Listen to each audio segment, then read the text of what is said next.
Hey guys, alright, when I left Switzerland last week, I left with the knowledge that I had a 99% chance of getting an invite to compete in the Winter Olympic Games this year. I just had to wait 5 days to get the official word and the official invite.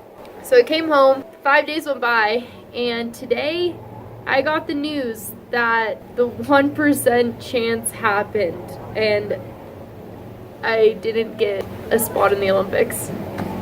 God, I don't even know what to say. I was thinking this video was going to be how excited I was and how all the sacrifices I've made over the last 4 years of missing holidays and living in my car or living out of a suitcase and going through a season of riding with a blown out knee and being in so much pain, and all of those things were worth it, and I achieved my greatest goal.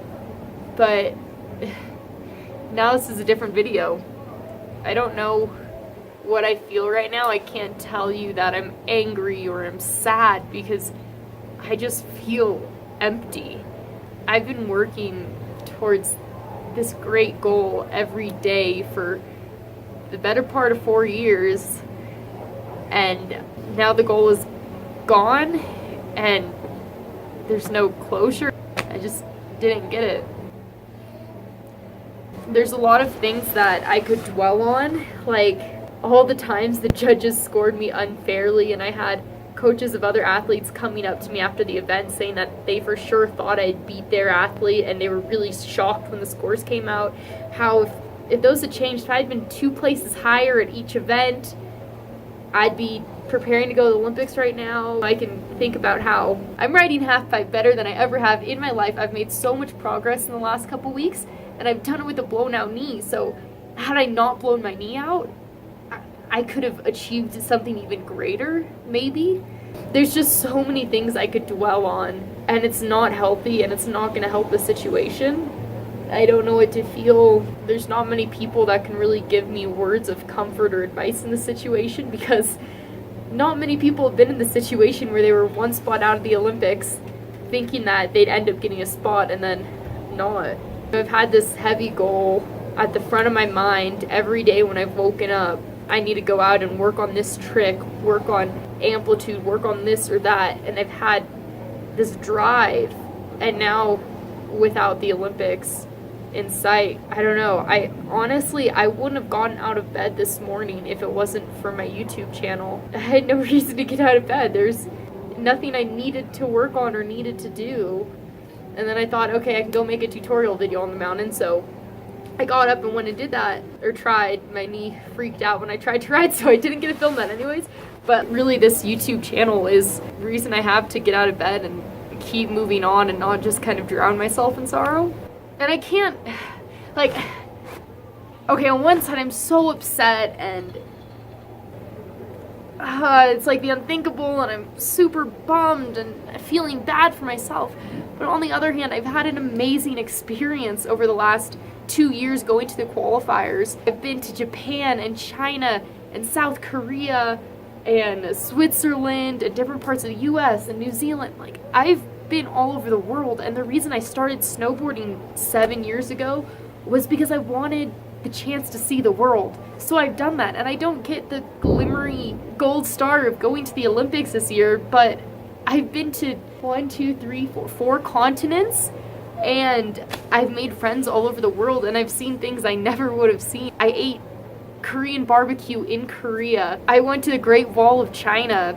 I've done things all over the world, and I've seen things and had incredible experiences. So I'm trying to stay on the positive side of that and not let the negative side make me forget about the great things I've experienced because of this. You know, my road isn't over. I've wanted to go to the Olympics, and I put so much into it for so long that I just can't quit. I don't have it in me to quit things. I'm not good at stopping things before achieving my goal.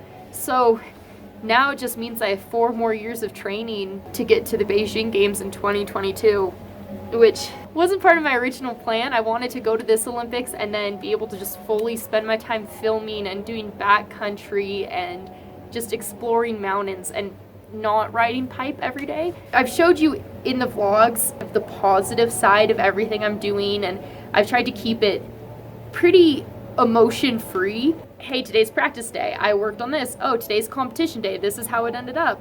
Blah, blah, blah, etc. But I haven't showed you guys the other side of it, which has been the mental stress and anxiety and just really rough things that I've been putting my mind through outside, and my breakdowns and feeling like I couldn't do it or I was worthless and having to get picked back up again and believe myself. And I haven't shown you guys all of that really difficult, tough, frustrating, stressful part. And what I'm kind of concerned about with trying to go to the 2022 games now is that I'm going to have to go through that again, and all of the stressful parts and not fun parts again. It's fun to snowboard, but it's not fun to go lose a competition. It's not fun to eat crap and get hurt and not be able to walk. It's not fun to have doubts in yourself. But it comes with trying to be an Olympian.